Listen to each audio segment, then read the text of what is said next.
Did you forget that Fable is happening relatively soon? Maybe this year at the end, maybe next year, but it's happening, boys, okay? And if you do not know, well, Fable is gonna be the grandmother load of DEI. Black people, because 50% of America is black, as statistics have shown. A lot of I'm gay moments. Oh, yes, everyone is in fact gay in Fable.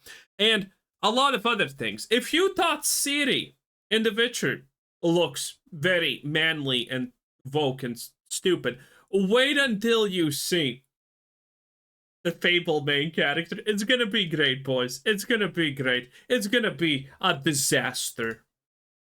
Say it out loud with me. Fable 2026. Oh! Ah! Yeah, like, doesn't sound good coming off the tongue, man. Oh, man, we've waited a long while. I remember talking about Fable when it was just a wee rumor. 2017. Playground Games might be making the next Fable game. What, this racing team? Oh, they're building an RPG team from the ground up here, too. Interesting. Oh, they're hiring Witcher talent. Cool. The game gets announced officially in 2020. All right, great. Hey, it's CG, but we know it's real. We know who's making it. We'll see you in 2 years. Oh. I have not seen a single person, by the way, excited about Fable. No one is excited about the new Fable. Oh my God, I was disgustingly wrong. Here we are in 2025, right? Last year, Summer Showcase, get a new Fable trailer, and we get a release window. 2025. Broad enough, right? Awesome. Awesome stuff. Okay, cool. So that means that we'll get a big developer direct in the summer of 2025. It'll lay out everything happening with Fable. This is excellent news. We're going to finally learn. I think Fable is going to be pushed back.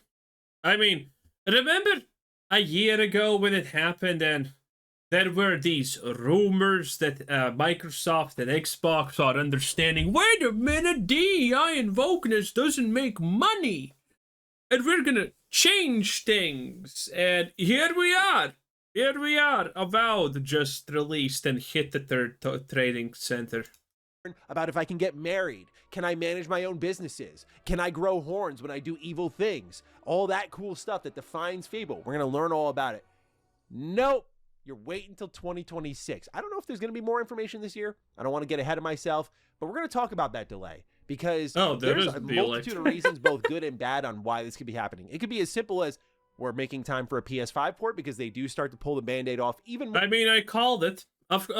Fable looks like complete trash. More about flagship multi-platform releases. We'll talk about that. But also GTA 6 looming. Did they detect something this early in the process where they went, yeah, even though it's the top of 2025, you could give us the full year. We're not going to make it out in time. We're going to release in 2026. So there could be a lot of reasons for this delay, as we'll get into. GTA 6 is going to be wild. It's going to destroy American culture forever. But ladies and gentlemen, on top of this all, we do get brand new pre-alpha gameplay for Fable, which I have some thoughts on as well. So I know this was a video that was supposed to come out a day ago, but Warner Bros. Had different plans. Ladies and gentlemen, if you're new here and you're into what's going on with Xbox, we talk about them just like a teensy tiny bit, so consider subscribing. All right, let's begin at the top. We have brand new pre-alpha gameplay on a visual front. This looks spectacular. Everything from I saw this. The VFX to this does not look spectacular. The environmental lighting to the look at this. There's no blood. There's no impact. The environments in general. There's nothing. The horseback riding. It's like this. This looked like it's 20 years too late. Look. Hit it. Just the environment. And then hit it again. Environments in general. The horse. Bam. An animation changes to a knockback. This is the legacy of Kane Blood Omen 2. Horseback riding. This looks spectacular. If you want to do a one-to-one comparison of like pre-alpha states, when we saw Avowed during the developer direct presentation, that was pre-alpha gameplay, and that looked really janky, really unfinished. And I remember saying in that video when we talked about it after developer direct that I was a little concerned about like combat feedback, and they did adjust a lot of that by the time it released over a year later. So for Fable to look this good in a pre-alpha state is definitely very encouraging, at least on a visual. This looks bad. How does this look bad? Front. Here's why I'm not full-blown hype train yet. It is simply because the things that make Fable Fable are not present yet. right? It is a fantasy world, check. Does it have a touch of humor from what we've seen? And also there's chicken kicking, check. Excellent. What is it missing? Like I talked about in the opening, right? For me, I adore the first Fable. That is my favorite of the entire series. The Lost Chapters content, the amount of reactivity this world has. You can be such a dick in this game. It's absolutely beautiful. Just that reactivity. It is a pure OG Xbox exclusive right there next to KOTOR for me. Just so good. But then Fable 2 kept all of that and brought in the spirit of be anybody, right? Like, be the best you can be. You can marry anybody. You can cause chaos in the town. You can gift anyone anything. You can buy buildings. You can charge rent. This will determine your morality. Like, just a very reactive world state in a Dodging rent impacts morality. That is hilarious, though. a different way. That is a huge part of Fable. Doing little odd jobs and activities. I think that is a big part of Fable.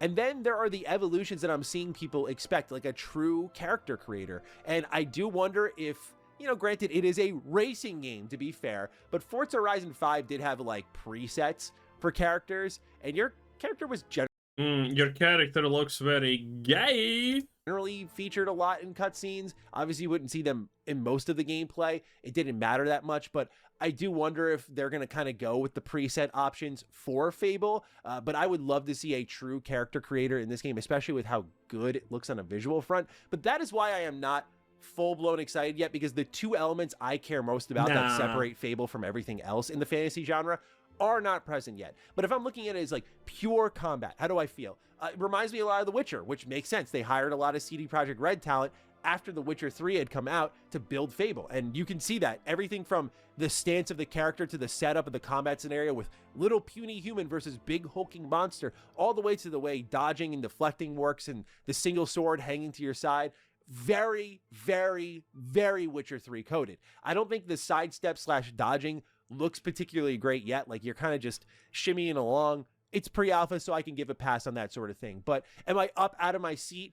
No. Do I think it looks really good, though, on a visual front? Absolutely. But if they combine what we're seeing here with the elements I'm looking for in a Fable game, you bet your ass I won't shut up about this game. Then I will be out of my mind about it, because now it looks like there is literally no world where Fable actually is good. I think this is going to be one of those super dead on arrival games, because even the hate surrounding Fable is like lackluster. Not even talking about the hype around it. Avowed had huge hype before it was confirmed woke. Fable doesn't even have hype around it. It's just like people are looking at it and are like, oh shit. the type of Fable that we all dreamt of, provided it nails that humor. There's a lot of elements that make Fable Fable. Again, that whimsical writing and music is such a big part of it too, so we got to see that. Yeah, whimsical. So, indeed. My goblin-looking character, really whimsical, I would say. Don't want to get ahead of myself. This is a really ambitious swing for a first-time RPG developer, but I'm hoping that Playground Games, with their talent from the Forza Horizon games and just their attention to detail and their fun gameplay, like as someone who only grew up on disgusting, but that's not what I wanted to pause, but disgusting. Arcade racing games, like I just think there we go. Not enough giants were black.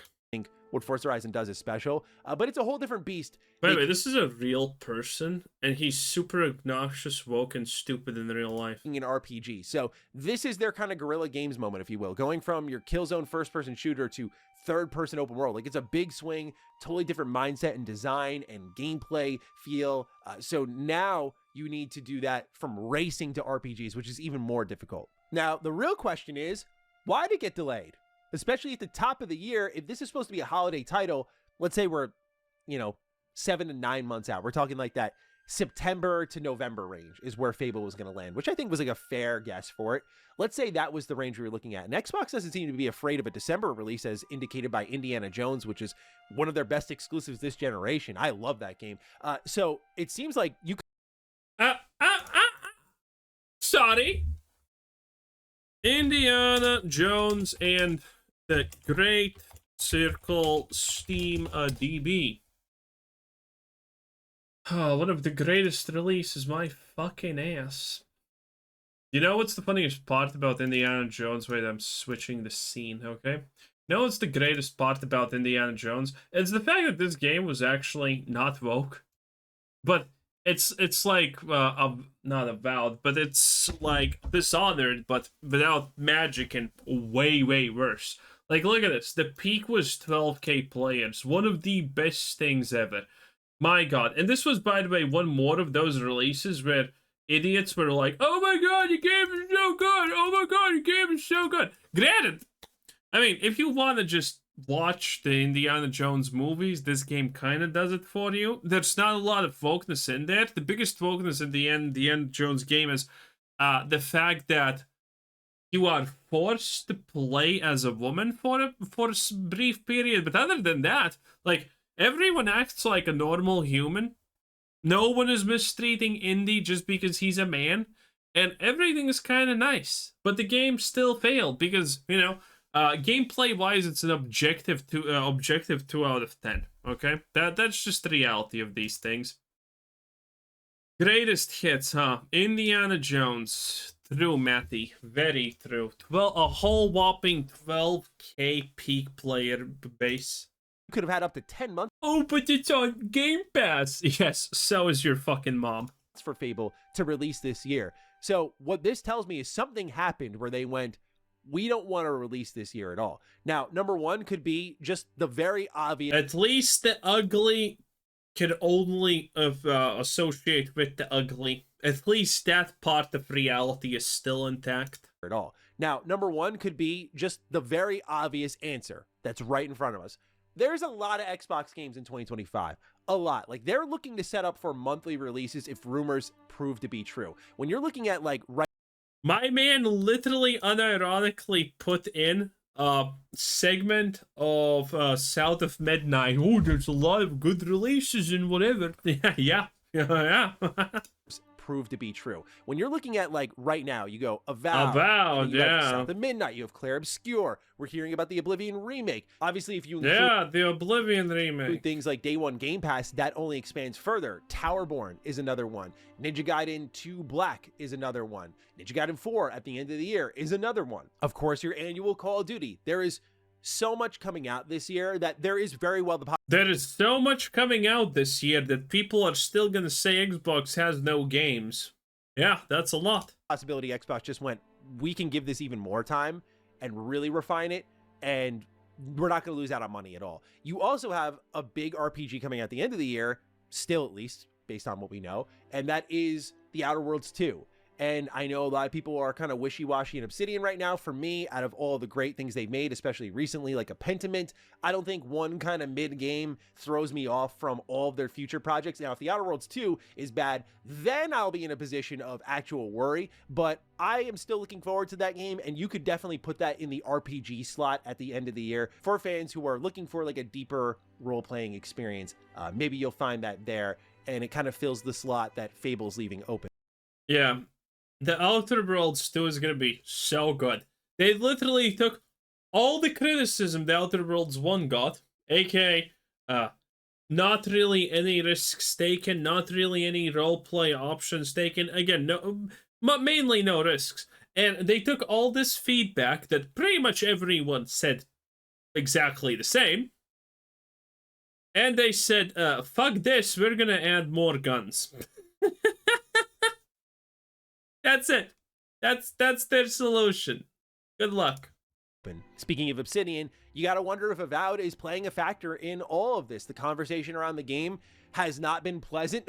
It's been giving me Dragon Age Veilguard flashbacks in a lot of way. However, when it comes to Avowed, this is a game that Obsidian is at least saying they're happy with the sales. Now, Xbox has been happy with sales. Yeah, they're constantly saying this. Oh, we're happy with the sales.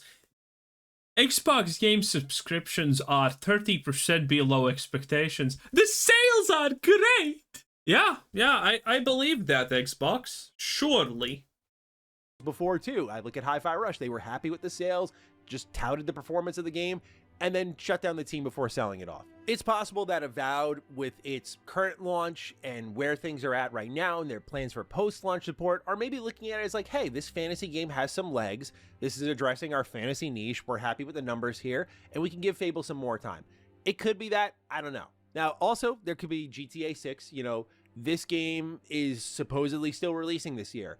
And I think the reason they're not even committing to a window for 2026, which is, I think, a little bit concerning if it's what we are fearing is happening with the development of the game. But if it's just GTA 6, this would make sense because GTA 6 could easily slide to 2026. So if you overcommit to like, we're doing spring 2026, and then you're like, okay, cool, see you then. And then GTA 6 is like, we're releasing spring of 2026. You're like, oh, okay, we're going to delay again then. No one wants to be near GTA 6. No one wants to challenge them. And I can't blame them. This is going, if you look at the trailer numbers, this is going to be like the biggest game ever. That's no small feat. So I don't blame them if Xbox, a platform holder, might know something and Take-Two is double down on, we're releasing this year. We're confident about it. They said it to their shareholders. It's like, okay. So yeah, when you have GTA 6 looming, you might not want to release your big holiday heavy hitter. Right next to it, Call of Duty can stand on its own 2 feet, so you can rely on that for a big revenue generator. Now, No, I don't think even Call of Duty can stand on its feet against GTA 6. I think the only thing that can stand against GTA 6 is probably GTA 6. Call of Duty is gonna get crushed. I mean, every person watching this video is gonna know at least a handful of people who are gonna be talking and playing GTA 6 on launch. It is an inevitability. Thanos was not that powerful, okay? He may have snapped twice, but GTA 6 was still there, buddy. It's just that powerful. Anyway, GTA 6 is GTA 6. Maybe it's gonna be Vogue, who honestly knows? I don't think it's gonna be Vogue, but there are a lot of concerning things circulating GTA 6 for now. Anyway, that was Mr. Matty Plays. Bye-bye.